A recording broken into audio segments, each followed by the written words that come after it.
Mga ka-FB, magandang buhay. Ako'y gandang-ganda sa aking sarili. Talagang ako'y kinikilig ngayon.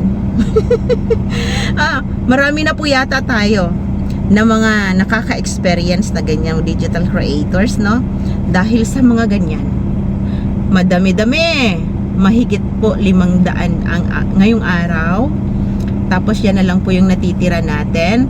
Mag-ingat po tayo sa pag-accept ng friend request, lalo na po doon sa ibang lahi.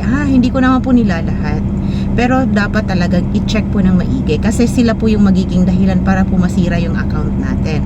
Bukod po doon, pangalawa, nakakasira po ng privacy natin. Ano po? Kasi sample, eto.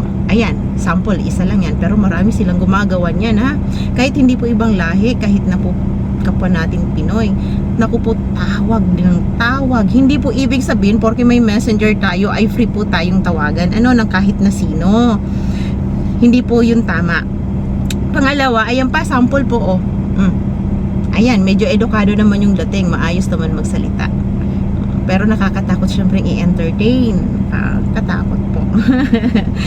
Paalala, mag-iingat po ng maigi.